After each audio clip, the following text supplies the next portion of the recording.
really hard to even get an interview because you don't have the right credentials. And so we want to make sure that these kids also still have a chance to compete with other people who are maybe from an international graduate or people who have university degrees and stuff like that. And the way that we approached it was working together with these companies and doing the international certifications. And what we saw was that there was a lot of people who are from vocational schools who then applied to jobs in bigger companies or in overseas, and they actually got the job. And it shows that you don't have to have like a really expensive education in order for you to do the job that you need to do. And that's the first part. But the second part that we are seeing is not just the credentials, it's also the confidence. And that's why we decided to host the competition.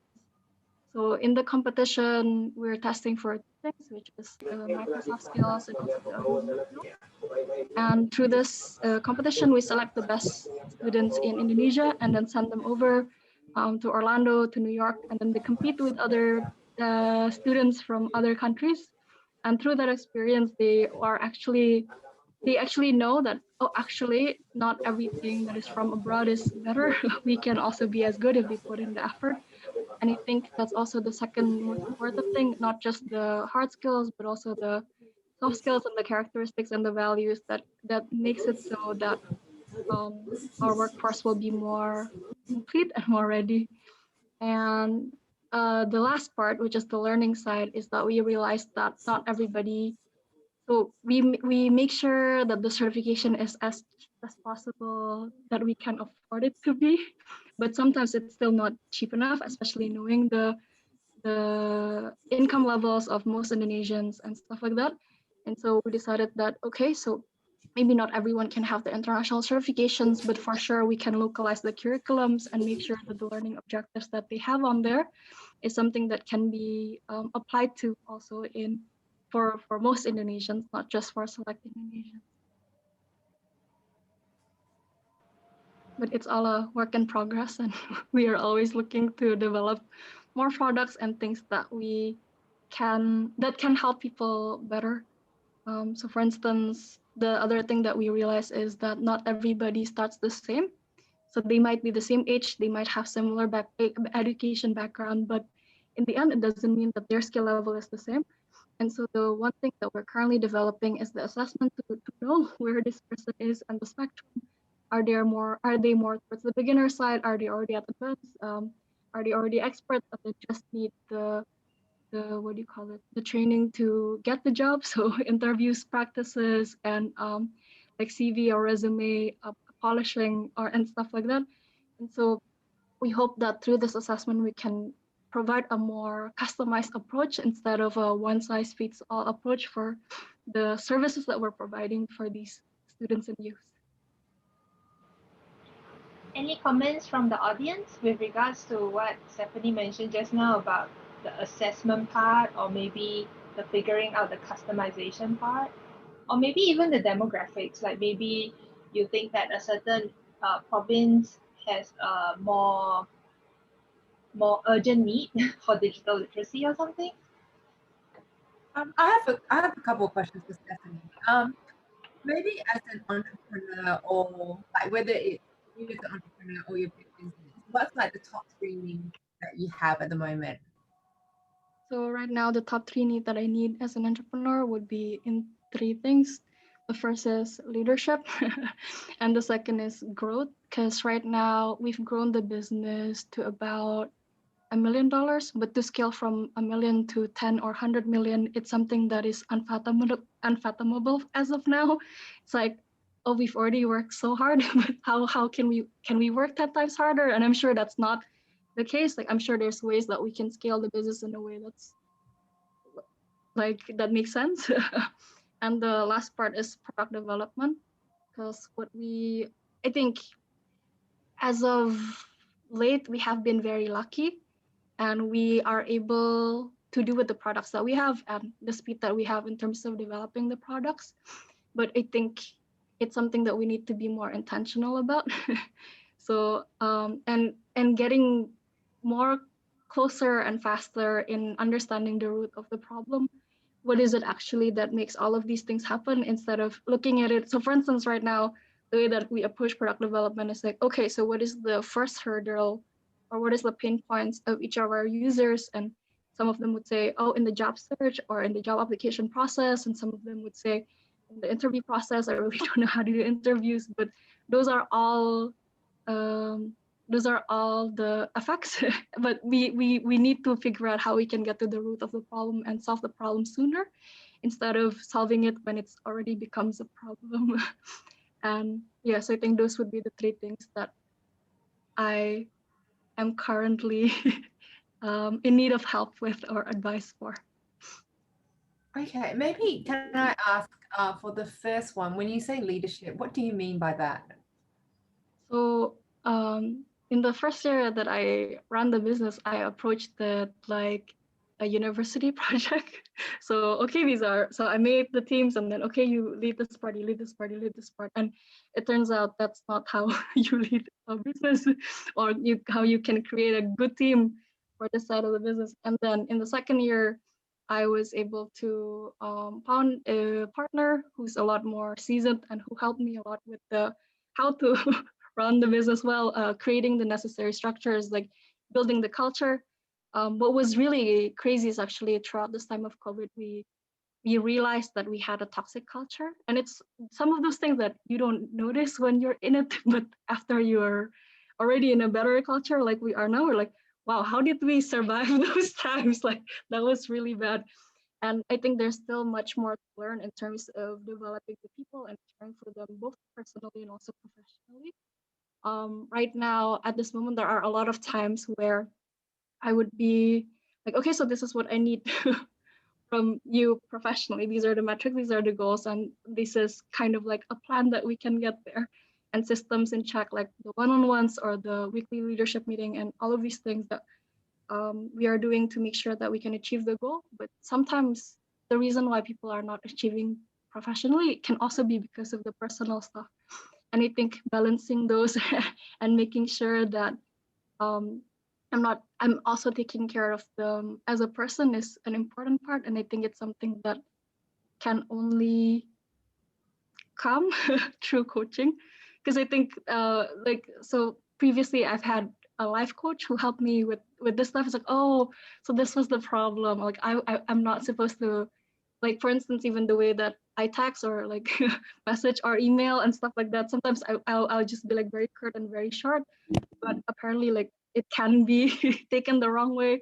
And so I think these kind of things it's important to have someone to talk with, and also look from a macro perspective. Because sometimes when you're close to it, like logically, you know this is not something you're supposed to do, but like sometimes because you're so close to the situation that you just can't see it as clearly. And yeah, I hope that answers the question. Thank you. Yeah, definitely. There's a comment that EduSolve business model looks similar with Kampong Marketer. Do you like to collaborate with them? I'm just reading it out so that you're aware, and if anybody else knows of possible collaborators, please share in the chat as well. I would look into Kampong Marketer. That sounds great. Yeah, we would definitely love to collaborate with more people. Yeah. So maybe back to Subin, because I think these two top needs, the leadership and the growth, are probably areas that you're more familiar with. Do you have any feedback? And sorry to cut you. When were you gonna? Do you have anything else to say? No? Yeah, no, I'm just listening in the background. I mean, this is Stephanie, I think this is such a great point that you're making. And you know, I think coaching is really helping intelligent people think better. You know, that's how I would define it. And we all have our blind spots. And I love how you say that, you know, that the coach is really here to help you reflect and move forward. I mean, I don't know whether I should be doing this here or in room 6. I mean, I don't know how this whole thing works. But I think one question for you would be, you know, if you were to fast forward 10 years from now, what is the company that you imagine, or the culture that you imagine for your company? So Yeah, maybe we will let her digest this question. So Stephanie already wrote down what Subin mentioned, right? yes. Yes, and then we can delve a bit more later. Yeah, because I think this one needs a lot of time. As in, it will be very good to deep dive into it. Yeah, but we only have 5 minutes left in this particular session before we switch rotate rooms. So just would like to ask about maybe the Emilia and Dorothy and Aina, and we haven't heard from Andreas by voice as well. Maybe you have anything to comment on the top three needs? I think I'll take a stab at the 10 years question, but very roughly. But in the future, in 10 years' time, I think the kind of company or the kind of culture that I want is one that doesn't necessarily think or prioritize so much on making money. Making money is important for sure. And I feel like only after some time we can go and say, no, we need to do this because this is the right thing and this is the good thing to do, not just for ourselves, but also for the people. So right now, I think we're still at we're at a stage where we're thinking scale. How do we scale this experience? How do we scale this product? And how do we scale the solution? But I feel like in 10 years' time, we want to go back and think of the individuals. And I think the thing is, spending time with individuals takes a lot of time and takes a lot of money. And it's something that right now doesn't make business or financial sense to me. But I think in 10 years' time, that's the kind of company that I want to make, one that doesn't value so much how to say that I don't know how to put it into words, but that. And also I think reading some of the books, one of the culture that I feel like is very, very, very great is one that empowers each of the employees to behave in a way, not to behave in a way, but to live the values of the company. I think that's something that I'm still trying to build or figure out how to build. Sometimes there would be times where people are asking, oh, this is like there's a collaboration opportunity, should we do it or should we not do it? In 10 years, I want each of the people in my company to know right away what would be the right call, because we live and breathe the values of the company. And having said that, it means that everyone is empowered to do the things that is right for the company, not just, oh, this person have all the answers, but everybody would know what the answer is because it's so clear. And yeah, I think that's the kind of company that I would want to see. Stephanie, I think I kind of like maybe missed some of the things that you said along the way, but I just wanted to say like you seem so enthusiastic and so vibrant and like so wise for your age, and that it's really a great encouragement. So I think the two words that come to me about your company from what I can see so far is heart for people, you know, and the other thing is empowerment, that you really want to empower people. So those are two amazing qualities, and I'm sure that we'll see it over the 10 years. Thank you so much. That really means a lot. Stephanie, do you have a board? No, I don't have a board yet at the moment. I mean, I would suggest that, yeah, just having a board like early on, people with diverse skill sets that, meet 5 times a year. Usually that's kind of average when boards, meet. And then you have someone that a group of people that you can constantly ask advice from, direction. And also I think boards are great for risk mitigation as well. They're able to see things where there's risks, and kind of ask just the right questions. Yeah, so I know, as a private company and a startup, it's something that we think boards are for big companies, but actually having some people might be really helpful. Thank you. Appreciate it. Welcome. Does anybody else have comments on what Stephanie mentioned just now? Feel free to hop in, especially those who have not yet joined the conversation, like Aina, Andreas. Quick question, Stephanie. Yes, Kate? Just around this question of leadership and whatnot, have you had some structured training on how to build, a management team and yeah, have you been through anything that has helped you get clear on the how-to? So I did some mentorship program with an Indonesian startup called Womanworks, Okay. and that was very helpful. And then I went to an accelerator program by Plug and Play, and that helps a little bit as well. And with SETH also, they've helped a lot with making sure that the foundation of the business is strong. But is there anything else that you think I can do or that could be helpful? I was just trying to listen through and summarize maybe what's been your experience with getting inputs on building a management team and how to be a coaching leader. So yeah, it sounds like that might be an ongoing area of need. So I'm all for Subin helping. She's a great coach and she's a friend of mine, so I can do this to her. Yeah, also, I might have a couple of friends who can maybe step into a call for product development. They are product developers. So yeah, Thank you. yeah, sure.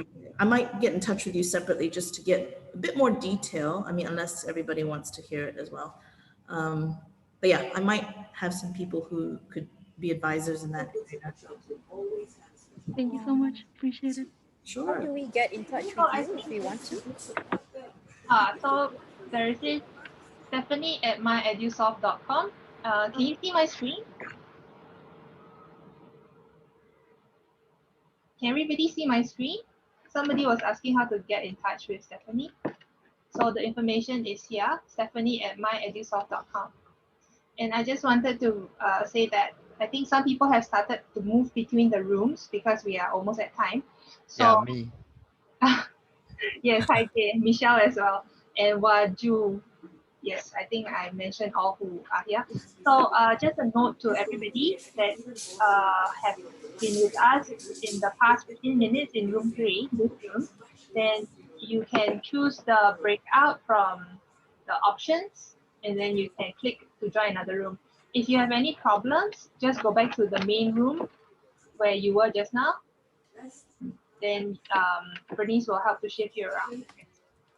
So maybe I will just show this screen again. So maybe Stephanie will try to summarize what your ask is so that and what we had just said in the last 15 minutes so the others can also give their feedback. So the information on the left hand side is what Stephanie had mentioned just now. So they are focusing on 3 main areas: learning, certification, and competition. And she mentioned just now that she would like more help with the curriculum, how to determine what is important.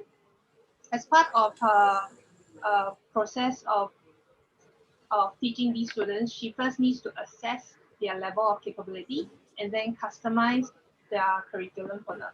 So anybody who is good with assessing people's level of competency and also customizing what is required in their curriculum, please feel free to shout out now. And she mentioned that her top 3 needs are for leadership, for growth, and development. So with regards to leadership, it was how to lead the team, how to run the business, developing a good culture, and balancing the personal stuff. For growth, is about how to grow from 1 million to 10 million to 100 million and stuff like that.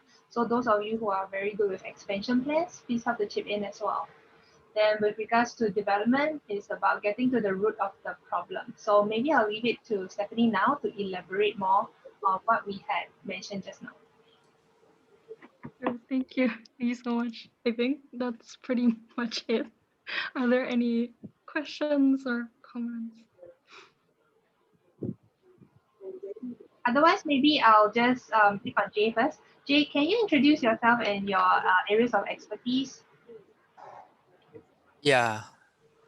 So, this is my first time joining this expert network session, and when Tiff asked me, like similar to what LJ asked, where can I help? I was not sure, but I basically said that my background is quite varied. I myself, I'm an entrepreneur, but before that, I've had mainly finance back. I actually started and And then my last one was a fintech. So in terms of technology, I think I know a little or two, mainly around blockchain and a bit of AI. Right now, I'm building Vishine. So I'm like you. I'm an entrepreneur. And I actually think that whatever you are doing here is wonderful. And I think there's some synergy to what Vishal is trying to do. So I think I'll definitely reach out to you, Stephanie, after this to see how we can work together and whatnot. And then final point about myself, I think my strength is in strategic thinking, team. So I think that's sort of my strength. So when I look at your top 3 needs, again, I don't think this is whatsoever. I think it's just, but I do think that I may have some insights or comment or experience, regarding leadership and maybe development. Yeah, growth, I don't know. That's something that I need help myself. But yeah, that's me. Thank you. Thank you, Jay. So Stephanie, do you have any queries with regards to the technology side of things, or is mainly the curriculum side of things? Yeah, so on the product development, definitely a lot of technology, stuff like how to manage the, what do you call it? So right now we're using agile development, but also there's still a lot of things that I don't understand in regards to product, leading a product team, just because everybody's talking in a language that is hard to understand. So for instance, when they are doing the backend logic and whatsoever, it's like, okay, like what does this mean? So maybe in terms of that, to learn more on the technology side, what would you suggest, or how did you familiarize yourself with, especially with blockchain and AI? So it's definitely much more advanced. So how did you familiarize yourself with technology, and what would be some of maybe tips on getting started?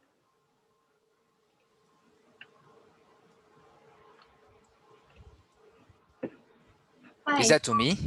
Yes. Yes, I think he was replying to you. But maybe I'll just say hi to Nathan and Jeff who just joined us. I just want to highlight that this is, if you can see my screen, so on the left is Stephanie's one pager, and then on the right has been some stuff that we have been talking about.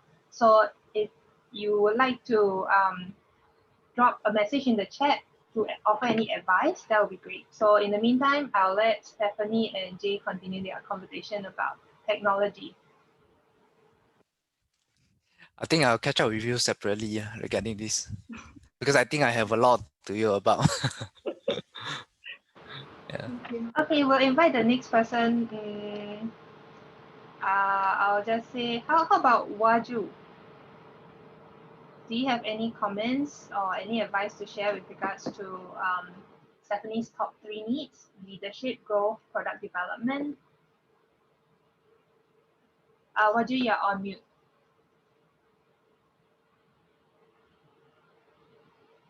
Still mute. Try.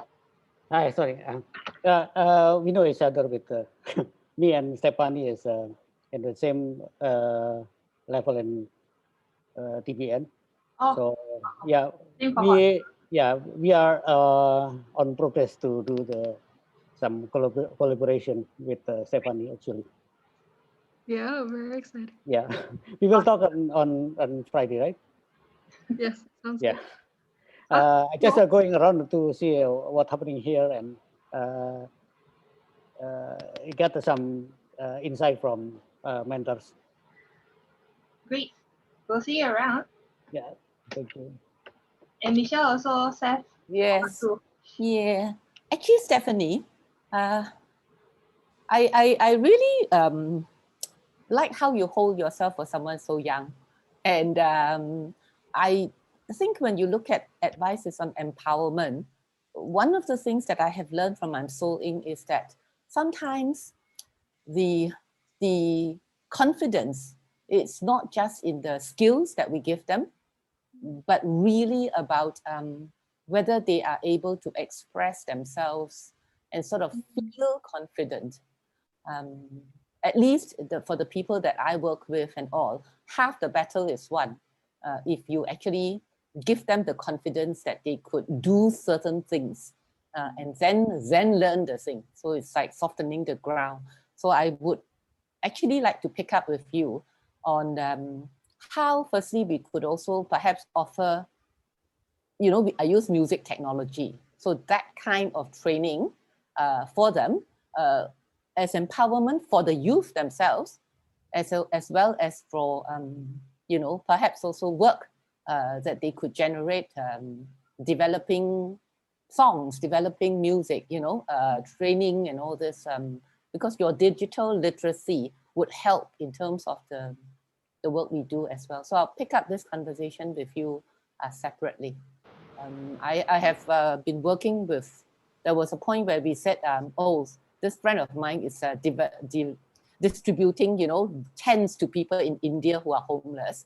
And we always said that if you just distribute the tents, they are happy. But if you distribute the tents and then you celebrate the distribution with song and dance, that makes it a lot more fun, and they are much more motivated to get going. So there's something that we may be able to synergize there.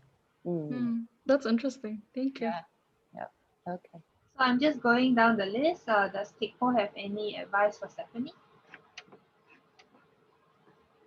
Hi, I'm Tikpo. I'm new to this, joining for the first time, so I'm here more as an observer to see what I can do to assist. My background is in shipping for almost 3 decades. So I'm now running my own small boutique headhunting firm, recruiting for the maritime sector, and so to the extent that I can assist with some business advice, I'll be more than happy to. But at this stage, I'm still trying to find my feet in terms of where I can assist. Thank you. Sure, no worries. You can listen to all the rooms, and then we can poke for any advice. Okay. So I just want to do a heads up. There is 2 minutes to the next rotation. So I think some of you already know how to move around, but for those who don't, you can text and then somebody will be there to help you. I see that Jack just switched off his video, but you had your video on for a while. Do you have something to say? You have okay. No, I was going to say I just joined really late in this rotation, so maybe I'll start with the next rotation just to understand a bit more context and not waste time in terms of asking contextual questions. Yeah. You can type it in the chat first so that Stephanie can prepare also. Oh, sorry? You can type in the chat, so in the meantime, Stephanie can prepare her answers to you. Okay. I have a few basic questions Yeah. that may be helpful for Jack also. So Stephanie, how is the teaching done now? Online. So we have 2 modules. One is self-paced, and then there's the question and answer via Zoom.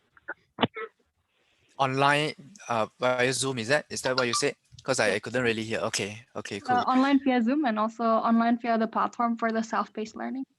Right. Was that from design, or that was because of COVID? So before COVID, everything was offline. So we were traveling all around, sending teachers from cities to another cities. And then throughout COVID, we started exploring more with the online modules. And it seems like based on the data that we're tracking for the pre and post tests and surveys, it seems like there's not much difference, which is great. Actually, a lot of the students prefer the self-paced learning more because they can do it at whatever time instead of trying to be present when their mind is not there. But we're still explore a few different modules and see which one works the best. Right. And where are you based? And also, where are most of your students based? So we are based in Jakarta, and our students are all over Indonesia. Most concentrated is in Java. So specifically in Jakarta, Surabaya, Malang, and Yogyakarta. But we also do have some students in Sumatra and in Papua and in a few other cities as well. Right. Okay. And what kind of curriculum are they currently learning?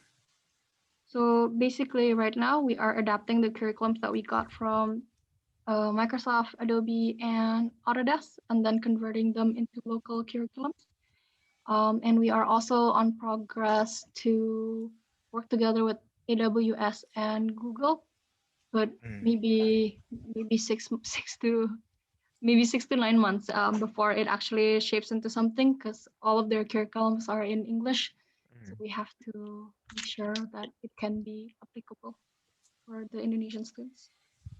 All right. Thanks. Thank you. And it's 6:01, so we should be expecting the next wave of newcomers to join this. And if you are going to rotate out, let me know if you have any problems. Thank you, everyone. Nice to meet you. Stephanie, I'll be in touch. Sounds good. Yeah, talk to you soon. Talk to you soon. Thank you, Jay. See you around. See you. So, Jack, we can assume that this is a new cohort. Hi. Try to unmute yourself, Jack. Did Jay ask the Yeah, I question? think, yeah, I just really wanted to understand, I think, how do you define digital literacy? And I think the previous guy also asked a bit about, so what's the current curriculum? And perhaps one of the challenges that you are currently facing and in terms of kind of help you are looking for, I think, yeah. Thank you.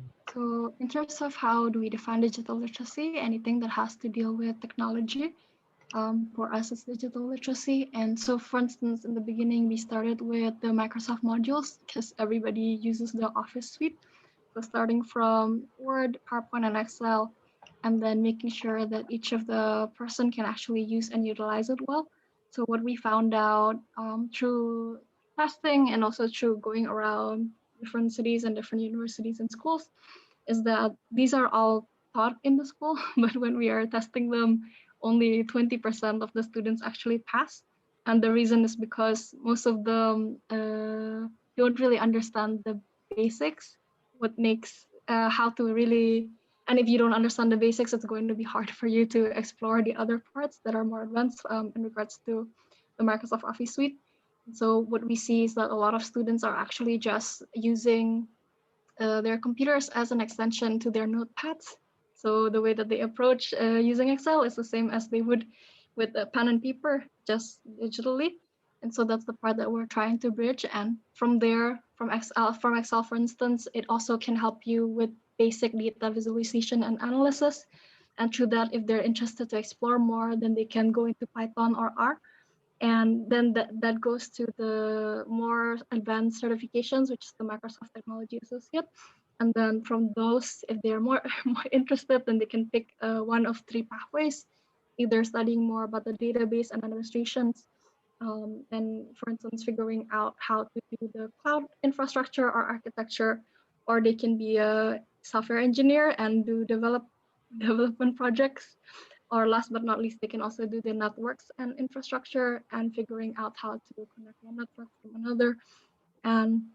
But again, everything has to start from the basics. And so those are the courses that we mostly focus on. So for instance, for graphic designs, before we go into Photoshop or Illustrator or InDesign or Premiere Pro or whatsoever, we usually start them off on Canva first, because it's the easiest to understand the fundamentals or basics of visual design.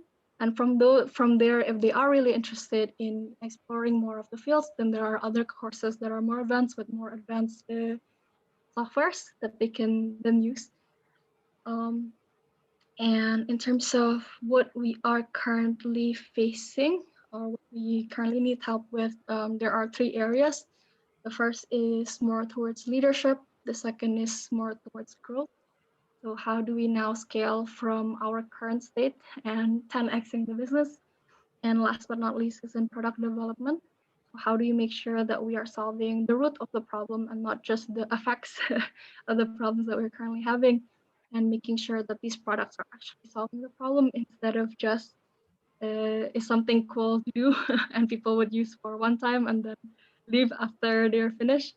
So how do we create that ecosystem that will help the youths and students who are using our platform.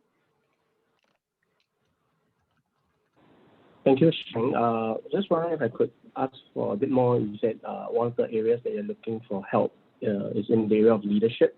Could you explain a bit more what you mean by leadership? Yes. So I think in the earlier session, I showed that in the first year of starting the startup, I approached it like I would a university project. And so we would then do, okay, so here's like what you need to do and stuff like that, but it's not how you can actually lead people. And now what I'm really concerned about is how to make sure that we're building the right culture where people can thrive, not just professionally, but also personally. And also, how can I be also a coach for them? Because I've had a lot of people who helped me throughout my journey, but then how do I translate it into something that can also help the rest of my team? And also, as we are expanding into other parts that I might not be as comfortable with. So for instance, as our engineering team is getting bigger and we're exploring more on digital marketing, which are things that I'm not necessarily great at, how do I make sure that I can still help them, even though I might not be an expert in that specific field? And yeah, so those kind of things. So I would just like to welcome the people who have just joined Room 3, so Rosine, Hong Yi, and Lewis. I'd just like to point out that if you can see my screen, the part on the left-hand side is what Stephanie mentioned just now when she was explaining about MyEduSolve. And then during our earlier 2 rotations, we had talked about her top 3 needs, which was leadership, growth, and product development.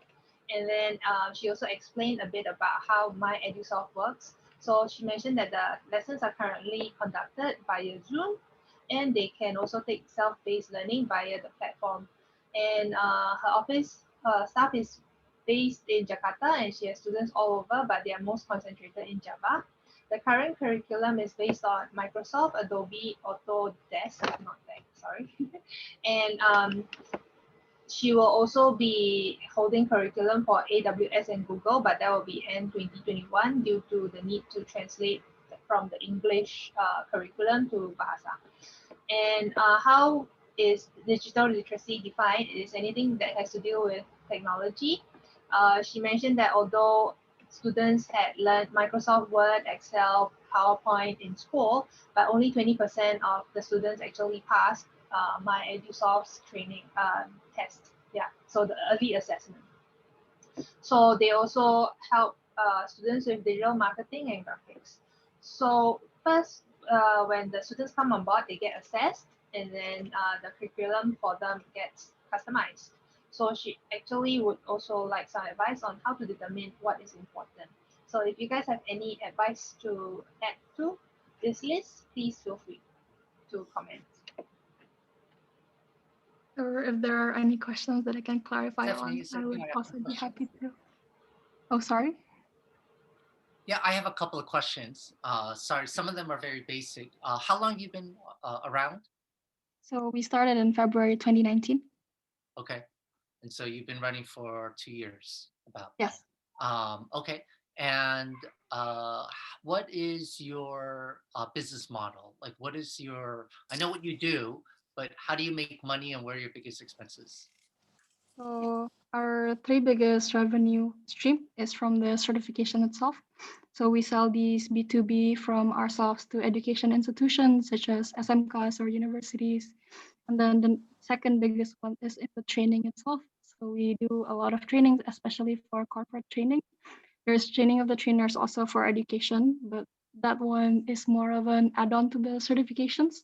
And last but not least, with the new platform, which is MyEduSolveX.com, we sell the classes on a course per course basis. So similar to Udemy and all those other online courses. So those are 3 our revenue streams. And our biggest expenses, to be honest, we don't have a lot of expenses, especially since after COVID, we cut all non-essential things out from our business. So right now, everybody's working remotely since March. And then, so we don't have an office that we need to pay to. And in terms of the certifications itself, the way that it works is that we would pay our distributor if we are purchasing something, so we don't hold any inventory, and it's all online, and the rest is probably just like hosting costs, and I guess salary would be the biggest expenses that we have. Okay. And then so the classes that you are giving to the youth and who don't go through certification, that's all for free? There are some courses that we have for free, especially for the fundamental or basic courses. Okay. For some of the other courses that are not certification tracked, but is localized from the curriculum, we do charge a fee, maybe $15 to $30 is the range. Okay. Okay. So tell me a little bit about numbers, like how many youth, how many people have taken the class, how much have you generated? So in total, since 2019, there has been 40,000 people who have taken a course or a certification with us. And in terms of revenue, last year we did $1 million US, and the previous year we did 500,000.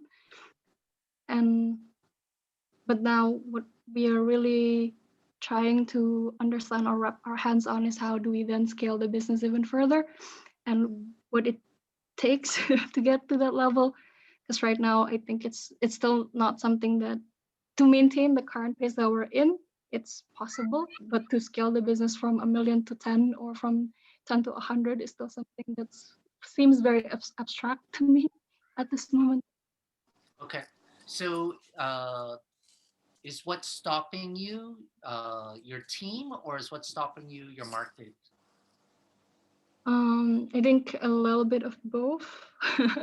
I think right now, especially since in the beginning we hired who we can, and some of the people are still there, and then now when we want to hire more senior people, I don't know what to look for specifically.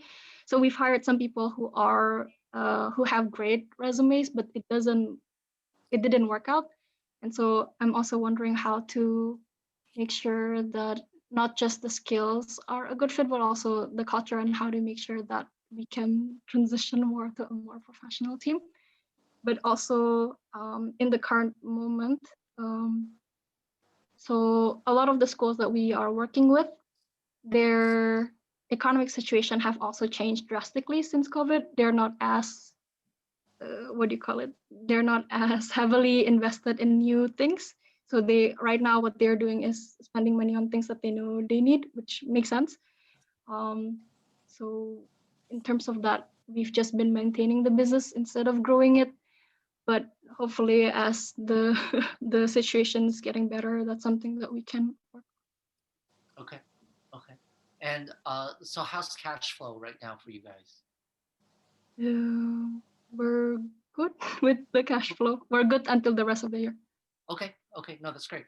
Okay. And then, sorry, last question is, sorry. Your, actually, I'll ask you later. So I lost my train of thought. Sorry, my daughter interrupted me. I just lost my train of thought. Okay, She's everybody can see Stephanie's email on the left-hand side of the screen. So take it down, and then when Nathan remembers his question, he can email us. Okay, sorry, I just remembered. Okay, so Okay. Impact-wise, right? Are you able to measure your impact, right? Are you able to measure, once they go through the certification and so forth, or whatever it is, are they able to get a job, using those skills that they've learned and measure some of those things? Yeah, so in the beginning, what we measured was their, what do you call it, level of confidence, skill levels, improvements, and also the practicality, whether or not they use the things that they are learning in 3 months or 6 months time. Because some of the kids that we were working with were grade 10 and 11s, and so it's not until this year that they're starting to look for work. But that's something that we are currently thinking of. How can we better manage our impact and measure the impact that we're trying to make? And the SETH program actually has helped us a lot in asking the right questions and providing the right kind of ways to capture these data. But thank you for the question. I think that's something that we really need. We want to focus on this year and really work on to Okay, capture. so essentially you're working on your theory of change, right? Like Correct. what kind of, how does that impact? Okay, okay, great. Thank you. Thank you. Awesome questions, Nathan. Thank you very much. Does anybody else have questions for Stephanie? Yeah, my name is Hong Yi, and yeah, it's interesting to see Nathan question because you know where is he coming from. If you see my type of questions, you know where am I coming from too. So I'm more interested in the, you wrote down there the top 3 needs. So one of your needs is leadership. Can you explain a little bit more what is your challenge about leadership and why is it a challenge anyway? Yes, so I think it's a challenge for me because leadership doesn't necessarily come naturally to me. It's Okay. something that I need. So I'm introvert by nature, and it's like conflicts, especially, is something that I have really big problems with. Sure. And so I want to be better at managing conflicts and also providing better directions to the people, to my team, and to also help them grow not just professionally but also personally, and making sure that they are empowered to do what they need to do without necessarily needing me to say, yes, do this, or no, you have to do this kind of thing. Sure. And yeah. So my question is that a real problem or is that your own problem? I mean, you understand, right? The other people tell you, say, no, I don't like your leadership, or is that really it could be that you yourself did not feel comfortable, right? Or maybe, but to the rest of the world is, yeah, she's the best boss in the world. I love her. I hug her. But so I'm just wondering to make sure that we are, it's what you said, right? It's versus what people are saying. I mean, it's good that you are the other extreme. I mean, I met people who thinks that they are the best, but everybody thinks they're the worst. So that's why I want to ask you whether, is this your own perception or is this really true? So earlier I shared in my first year of leading the team, there were a lot of things that I didn't know, and there were a lot of mistakes that I've made. And the thing is, my team also doesn't think that it was a mistake or doesn't think this is something that's hurting the team. But in the second year, especially as we grow to remote, I've really, really, really wanted to be careful about culture and really careful about leading the team. And then we realized how toxic it was before and how good things are now. But the thing is, I feel like even after the improvements, obviously there's still more work to be done. Sure. And there's more ways that we can grow together in the company. Okay, good. My other set of another set of questions is involve curriculum design, which you wrote down there too. You wrote down there curriculum. Do you have curriculum designers? So basically, we work together with lecturers from university to develop the curriculums.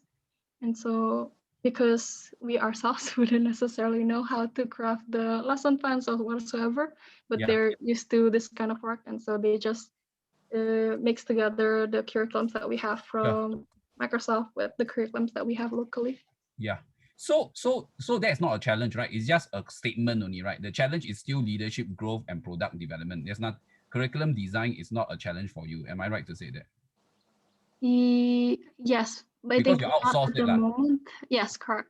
But that's something that we want to make, because I think the curriculum can potentially be an important IP if we can develop it well and develop it right. And the other thing is the questions that we need to ask is, how do we know that this is the right thing to teach, not just something that everybody is teaching, but if this is really something that can lead to employment? Because I think one of the biggest problems that we see with the education system in Indonesia is that the curriculums changes very, very slowly, and the world is changing very, very rapidly. And we want to make sure that we're not going to be in the same boat with them in a few years' time, and how to make sure that we can approach the curriculum design in a lean manner, but also in a manner that will make sure that these kids are employable by the end of the course that we have. And I think we need a lot more data points and examples to make sure that this is indeed the case. In Indonesia, there's this guy, he's really great at math. So he truncated 6 years of curriculum into 6 months, but his kids are Olympic grade mathematicians. And it's like those kind of things is what we want to be able to make sure to do through our programs. Sometimes mathematics has something to do with genetics. So yeah, yeah. So yeah. Anyway, back. So my question is this: while you let the professor handle the curriculum design, are there people in your team who is able to? Because it's one thing to come up with curriculum design and instructional design by a professor. It's another thing to translate it into an e-platform. So do you have e-platform curriculum designers within your teams? If it's too technical, tell me. Okay, if it's too technical, I'm using very technical words. So I just, yeah. So I think not at the moment. Okay. Yeah. But do you see it as a challenge? No, right? You don't see it as a challenge, is it? Or what? I'm just trying to understand. Maybe not. Or yet. you do not know what you do not know. It might be that. Yeah. Can. Okay, so one of the things on curriculum design is one thing to let a professor come up with the content, and another thing to put it online, because online curriculum design is slightly different from face-to-face curriculum design. And with the COVID situation, I think there's a need to relook at usually it's a materials wise. It's the same thing as when you do a web.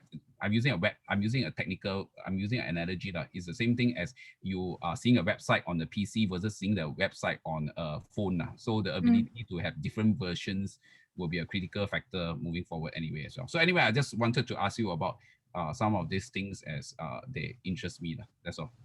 Thank you. Thanks for the question. Yeah, thanks. A lot of food for thought. I think I'm sure you are capable enough to digest it, seeing the way you are able to run this business, right? Thank you. Appreciate it. Thank you, Hong Yi, for your questions. I just have one announcement that you can continue and chat in this room with Stephanie until 7 if required, or you can actually move on to the other rooms which we have just opened for the coach, the mentor, and the advisor breakout rooms. So return to the main room or text in the main chat if you have any problems moving to the other rooms. Yeah, so let's see. Does anybody have any further questions or comments for Stephanie, or any clarifications that you want from Stephanie? Thank you for being here. Peter, do you want to say anything? You shook your head. Is Louis around? Yeah. Hi. Do you have any comments? Yes. Do you have any I just have a question. Yeah, I have a question. Which is, have you done any scenario planning in a sense of like looking at the job market in the next 2 to 3 years? You think that this kind of digital literacy is it's kind of in the market, and you craft a value proposition for your unis to kind of certify them in skills that would be in demand in the next few years, you see. Any thoughts on that? Yes. So actually, a lot of the things that we are teaching now are translations from Microsoft Future Ready study. And so throughout our study, we mapped out a few different things in terms of skills and in terms of both soft skills and also hard skills that would be necessary as the fundamentals or building blocks. And so, for instance, for the younger kids that we are now working together with, we explore a lot with Minecraft and block coding languages, block-based coding languages. And the reason is because through that, then they can learn how to think logically and understand a little bit more of computational thinking.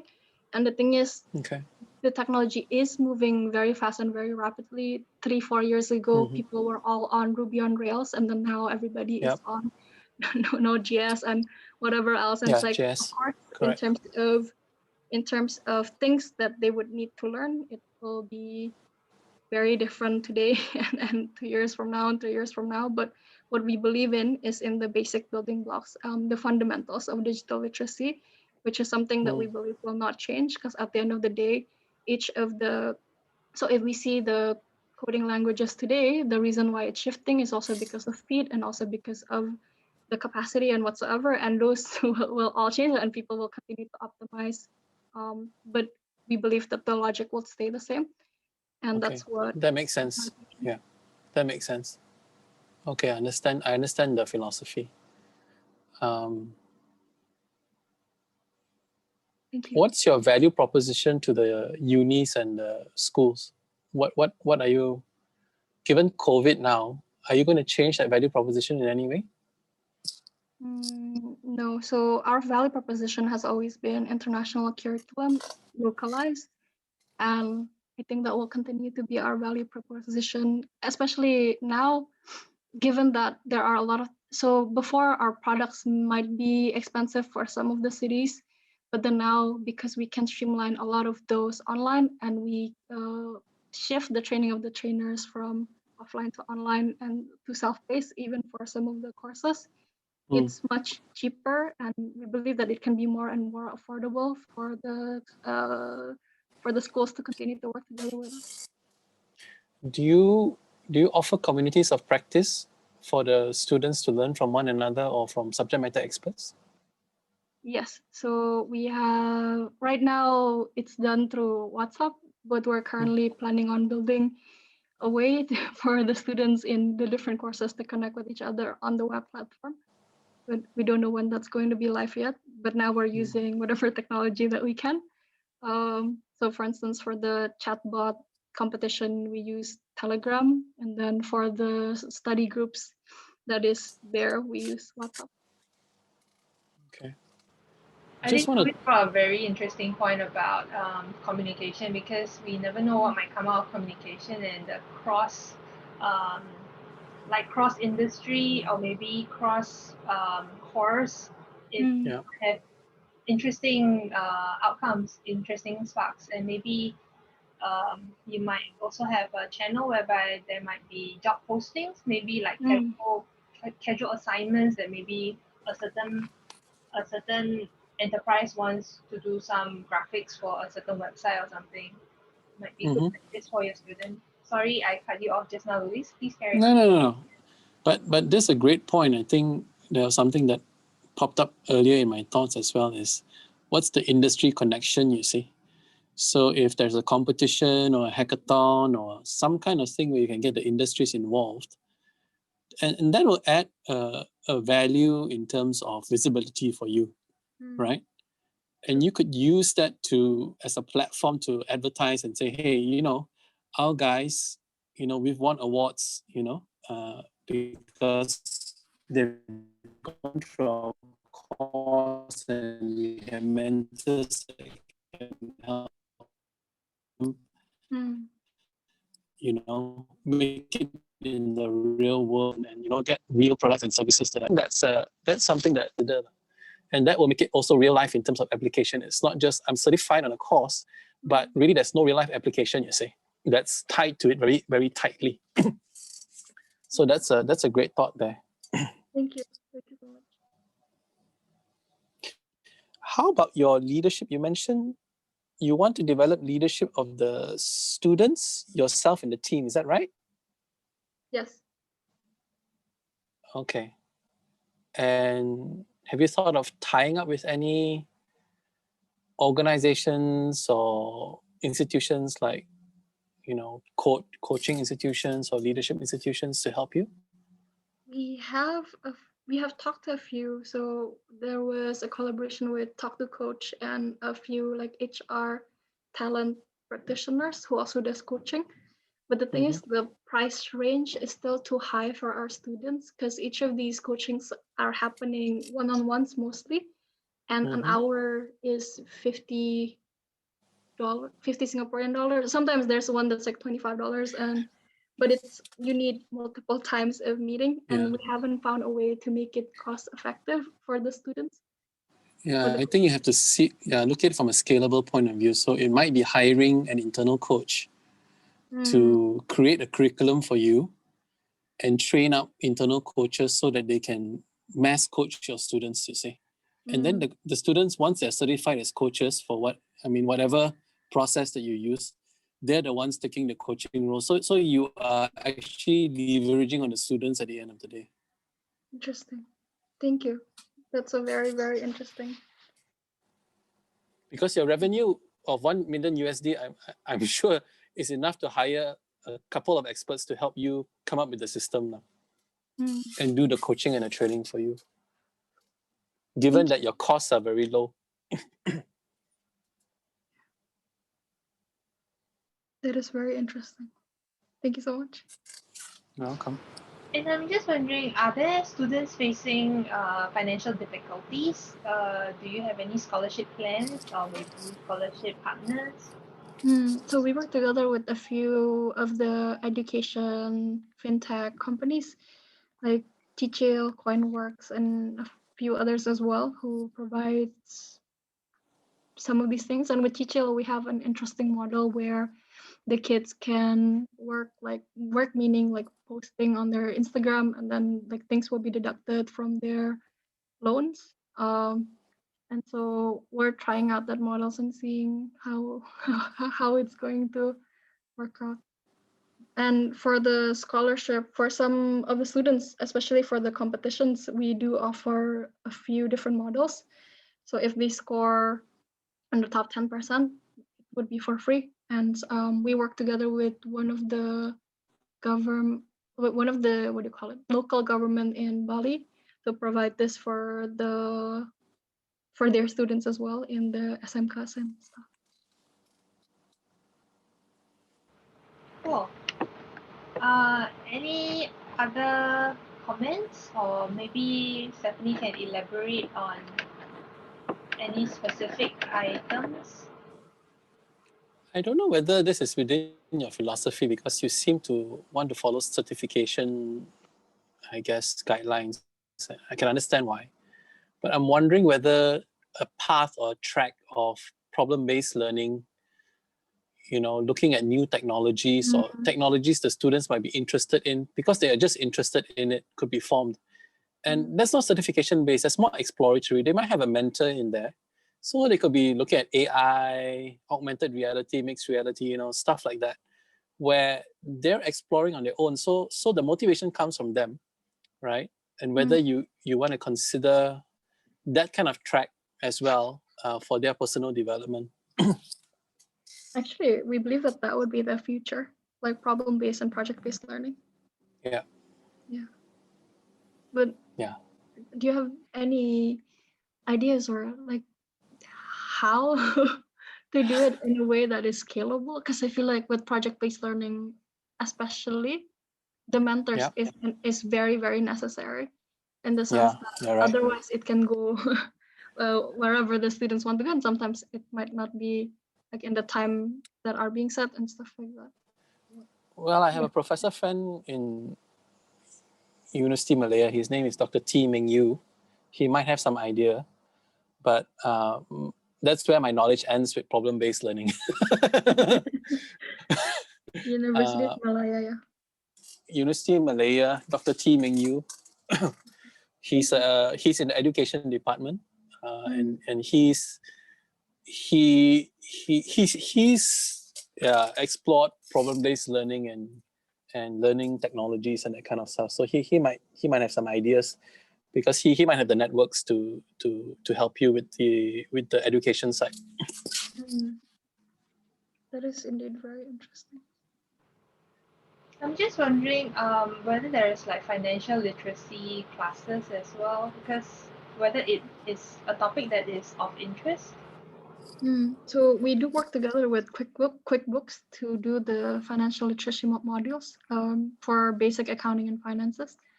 But then now in Indonesia, there are a lot of mobile application-based companies like Bukukas, Journal, and a few other ones who basically it's like plug and play. You just type down like, oh, what's your like expenses, or today what it is and stuff like that. And it's all free. And so I don't know whether we need more of those kind of stuff or like more what like the planning kind of stuff, because I was just watching a show on Singapore documentary. So they were referring to the Thai boxes, those Mai Tai boxes, and they had problems with gambling and stuff. So SE not only gave them a job to train the normal public who wants to learn Muay Thai in a proper gym, and also help them counsel them so that they don't do gambling and stuff like that. So like financial planning, all that. Just wondering whether such would be good towards the developing a good culture, and then so that the staff can do their own planning and then thrive more towards your leadership part, I guess. Actually, that would be very interesting. I think there's a few like organization that does this, but now that you say it, I think that would be a very good like collaborations to do because we have the platform ready and they can just use it, which is perfect. Thank you.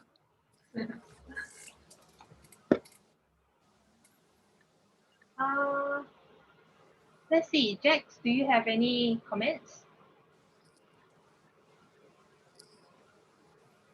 Is Jack around? Maybe on mute. Waju, do you have any feedback for what you've heard so far? Like, is there any part that you heard today that really calls out to you, something that you also want to personally go for? Waju, you're on mute.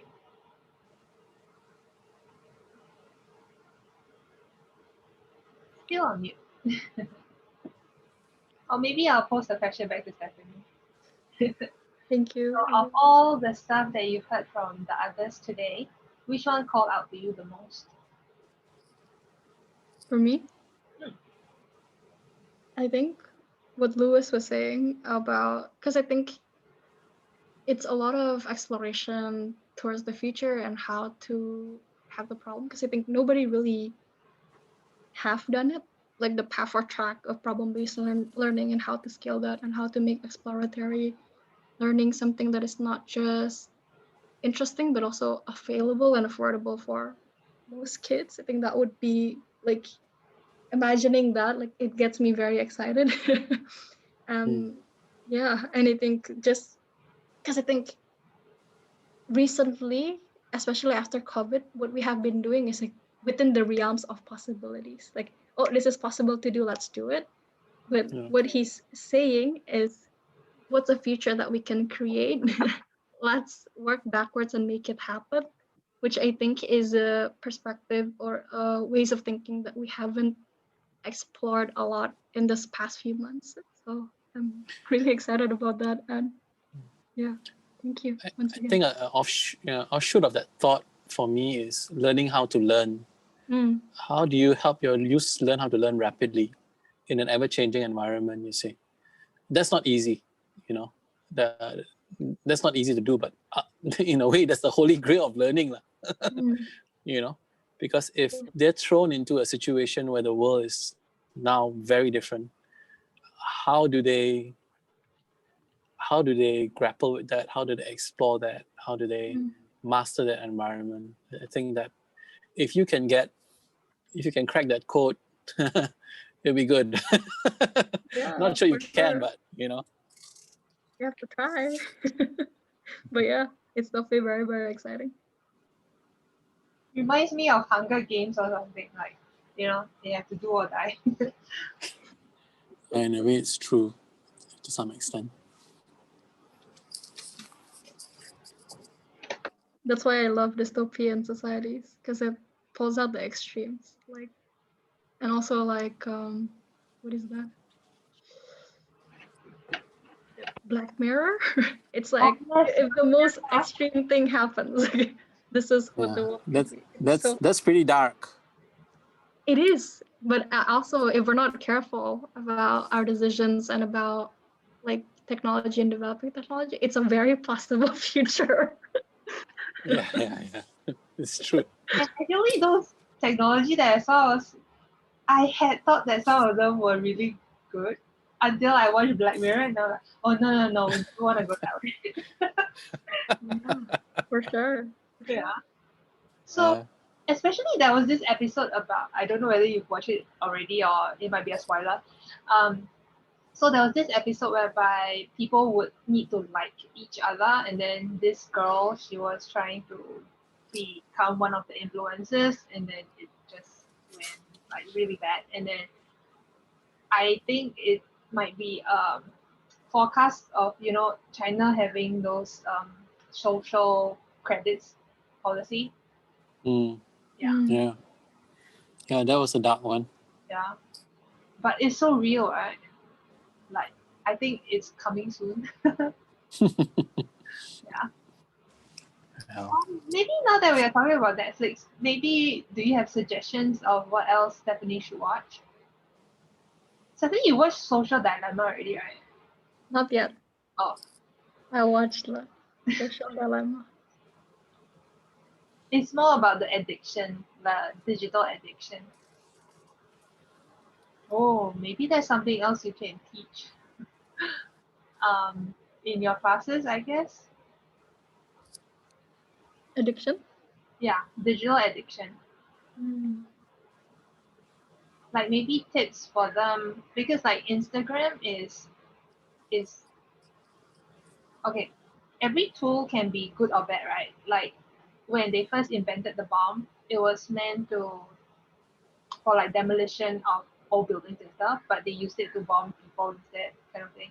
So similarly, I think like Facebook, Instagram is good for communication with our friends, but due to this is what Social Dilemma is saying, that due to the algorithms behind it, it's making people addicted to it. So maybe when your students who are learning graphics or something, maybe if they are aware of such social issues, then as they do their work, they have a different, they hold themselves to a higher moral. Yeah. Louis, have you watched Social Dilemma? No, I haven't, but yeah, I think digital addiction is an issue, definitely, because it cuts off the need. Yeah. Also, COVID also exacerbates makes it worse. It's this idea of having to have relationships, and yeah, sometimes the digital world, I think, cuts that off.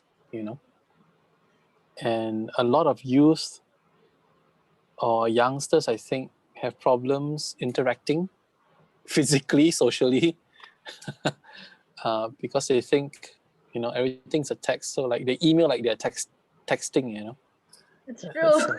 That's one of my problems. Yeah, How do you I need to give email? them. You need to give them an email course. Okay, this is not the way you email. All right. Yes. Email course. I see that Kwong or EC just joined this chat. I'll just like to highlight that if you can see my screen, these are the top 3 needs that Stephanie mentioned just now.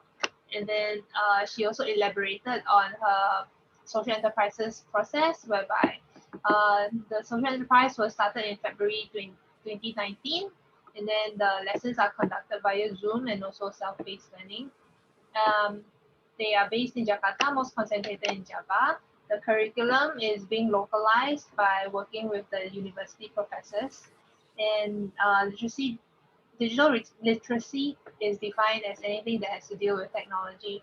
So when the students come on board, they are first assessed for their skills, and then the curriculum is customized for their needs.